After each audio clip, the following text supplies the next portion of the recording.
Hello everyone, কেমন আছো তোমরা সবাই? আশা করছি তোমরা সবাই খুব ভালো আছো। আজকের একটা নতুন ভিডিওতে তোমাদেরকে স্বাগত জানাই। गाइस, और ये जो ड्रेस पहनी हुई है ये मेरा है गाइस। और इधर जब भी वो आते हैं सब हम लोगों का ड्रेस किसके लिए इसको कैमरा में बेइज्जती करने के लिए अच्छा। তো যারা আমাকে চেনো তাদেরকে তো নতুন করে কিছু বলার নেই, আর যারা আমাকে চেনো না, যারা আমার ভিডিও নতুন দেখছো তাদেরকে জানিয়ে রাখি আমি তিথি। আমি মিনি ব্লগ বানাই ফেসবুক এবং ইউটিউবে। मेरा और एक भांजी है गाइस। मुंजी ना भांजी है। हाँ भांजी है ना, ओ सॉरी गाइस, भांजी है मेरा। এখন প্যান্ট সেলাই করতে হবে আর তার সাথে জামা সেলাই করতে হবে। সব কিছু আমাদের লাস্ট মোমেন্টেই মনে পড়ে। তো সবাই মিলে আমরা বেরিয়ে পড়েছিলাম মন্দির যাবার উদ্দেশ্যে এবং সেখানে ভোগ খাওয়ার জন্য।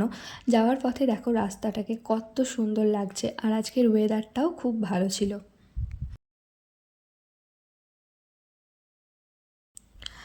আমরা পৌঁছে গেছি মন্দিরের সামনে। বোনরা আগেই পৌঁছে গেছিলো, যেহেতু ওরা বাইকে করে এসেছিলো আর আমরা এসেছিলাম টোটোতে করে।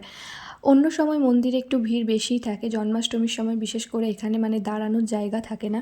তো আজকে একটু ফাঁকা ফাঁকাই ছিল।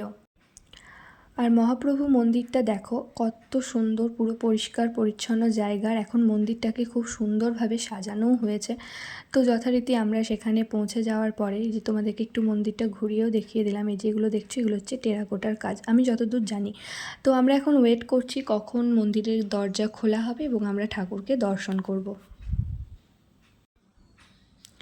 আমাদের ঠাকুর দর্শন করা কমপ্লিট, এখন আমরা বসেছি খেতে, ভোগ খেতে। তো ভোগ খাওয়া কমপ্লিট, এখন আমাদের বাড়ি যাওয়ার পালা। তো আজকের ভিডিওটা যদি তোমাদের ভালো লাগে অবশ্যই লাইক করো, কমেন্ট করো।